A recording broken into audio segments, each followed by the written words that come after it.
everybody. So today we are doing a special collaboration with my friend Larry over at LCScreenTalk. We did this last year where we went over the movies that we disagreed with Rotten Tomatoes over, because the Rotten Tomatoes is an aggregator and they just take all the critics and they have a percentage as if the critic liked the movie, if they disliked the movie. Sometimes I'm on the side with the minority critics, and sometimes I'm on the side with the majority critics. So let's get going. And Larry's gonna post his video as well, so I'll put a link down to his video, and you'll definitely want to check that out. The movie that I think was fresh, that is rotten, is Everything Everything. This is actually still my top 10. I really thought that it just did everything in executing this kind of movie well. If you want to see a romance, a teen romance, that's not going to emotionally manipulate you in the way that a Nicholas Sparks movie will do, then this is a really good option. I think it executes that formula and that style of movie very well. The two leads have great chemistry, and I thought that it did some creative things. So Everything has a score of 49% for the Rotten Tomatoes. Next one that I think is fresh, that has a rotten score, is 47 Meters Down. This has a score of 54%, and I have seen it twice. And I just thought this was so much fun. I jumped, I was frightened. It created tension really well with these two girls. I thought it was such a novel concept of having a shark movie that's under the water. Like, we've only ever really seen it above the water. And the girls are not that well written and not that well acted, but I didn't really care. I don't go to a shark movie for like great acting. I go for tense situations, and I go for good sharks that look real. And for the most part, they really did. And the way that they used lighting in certain scenes was really clever. This one for me is the Power Rangers movie. This is at 46%. This movie, to me, had a lot of things going for it. I thought that the chemistry between all of the Rangers was so good. I thought the performances were really solid, and I wasn't expecting to like it at all. So maybe there's a little bit of that coming into place, but I've seen it 3 times now. I saw it once with my niece. She loved it. I thought it was actually really cool that they held off the Power Ranger stuff until the end, because that's the part I just wasn't as interested in.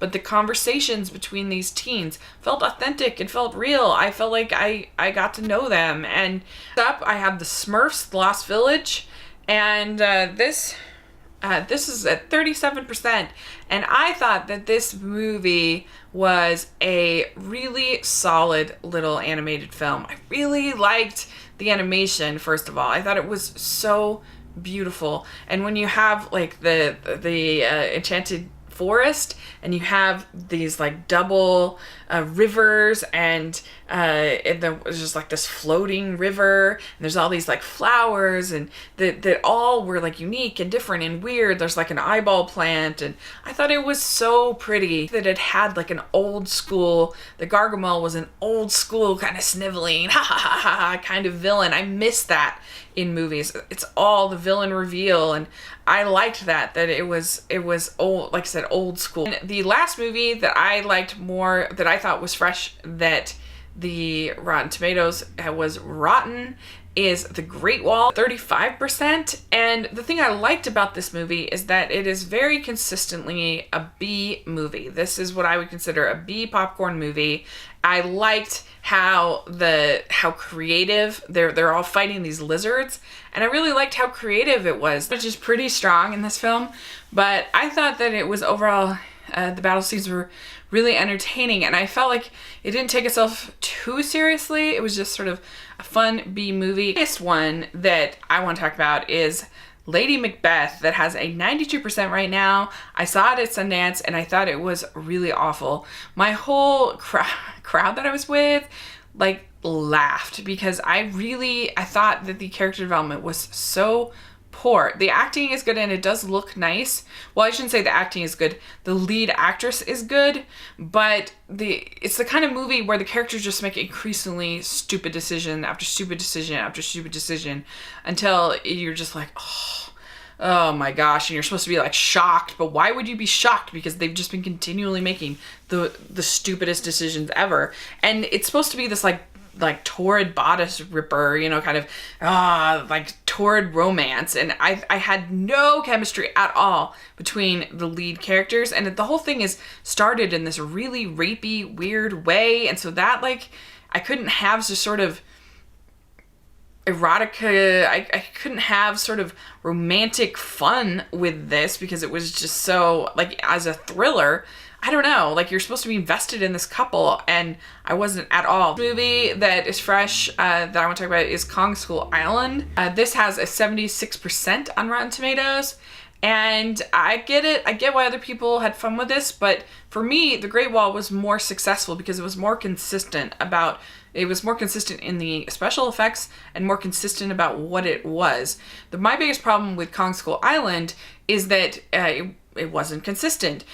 Some of the special effects, like Kong, looked amazing. Some of them looked, I thought, really bad. I thought that the lizard creatures looked really bad. I thought they looked like something from a early 2000s movie. And they're in a lot of the movie, these lizard creatures, and I'm like, ugh, kill the lizard creatures. They look terrible. Tom Hiddleston and Brie Larson that seemed to be in a bland explorer movie, but they were really underwritten. Then you had John C. Reilly, who was the only one that seemed to realize that this was like supposed to be sort of a fun adventure monster movie. Curious, and this is just barely fresh. It's at 66. It's at 66% on Rotten Tomatoes. And I really didn't care for this movie. I didn't think the two things that you need out of Fate of the Furious is you need it to be, have dumb, stupid action, and you need it to be about family. This movie wasn't successful in executing either of those things. Honestly, for a lot of it, I was really bored. There wasn't enough dumb, stupid action until the very end. There's one fun scene, like on a frozen tundra or whatever you call it. That was fun with a submarine and everything. And then there's a great scene with Jason Statham with the baby. Those two scenes were great. The rest of the action stuff, I just thought, oh, I've seen it all before. I'm bored. I'm not interested, and it made the mistake that so many action movies have made lately, where instead of giving action, you have characters sitting, talking at screens, staring and talking at screens. That's so boring. This film that is just barely fresh, 69%, is Gifted.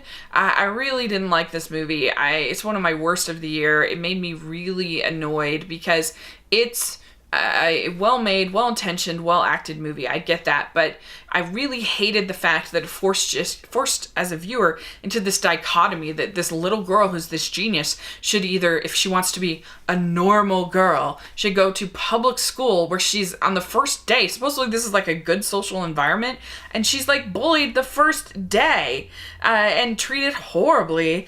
And that's supposed to be like the right thing because she's a normal girl. And then on the other side, you've got this gifted and talented school that is treated like some kind of prison experience for them. And I always hate it in movies like this when the person that's actually right is portrayed as the villain. So the grandma actually wants her grandchild to get an education. And it's just an insanity that, to me, in the world of this movie, that is the villain. Next up, I have Before I Fall. That's at 67%. And this movie had some really clever ideas, and it looks beautiful. It is really well shot, and the lead performance isn't too bad, but it just can't overcome some of the most unlikable characters I've seen in a long time in a movie.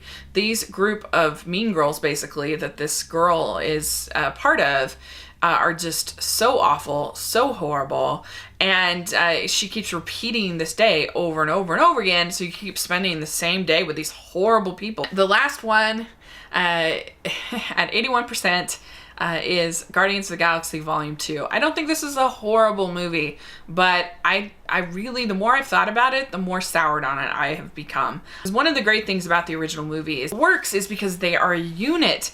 And so, because each of these characters has sort of their shtick that's their part to play within this group, right? And so like Drax has his shtick and Rocket has his shtick, but all together they work because you can have a little bit of Rocket and a little bit of Drax and a little bit of Star-Lord and a little bit of Gamora, and so you're not getting like too much of any one shtick.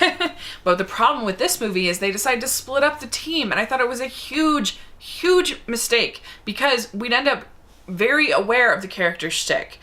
So we'd spend like 10 minutes, 5 minutes, whatever, with Drax, for instance, and I was like, I'm getting sick of Drax. I'm getting very annoyed with him, because you don't have enough characters to bounce that thing that he does off of so that it doesn't become annoying.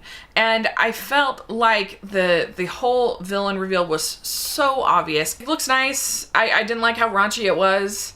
That turned me off, so that was unfortunate, and I don't know, just like I said, I was really pretty disappointed in it, and the more I think about it, the more I'm like, oh, I don't like that. Soundtrack wasn't that great, and I felt the way they used the soundtrack was very like on the nose. So that is my list of movies that I disagree with the Tomatometer on. You know, it happens, and it should happen if you are being honest with your thoughts. So go check out Larry's video and give him a thumbs up. Subscribe to his channel. It's really good. He produces great content, great reviews, and he deserves more subscribers. And so thanks so much. Please subscribe to my channel and let me know in the comments section what you think of my thoughts, and also what films do you agree and disagree with the Tomatometer on this year so far. Thanks so much. Please subscribe to my channel. I'll talk to you later. Bye!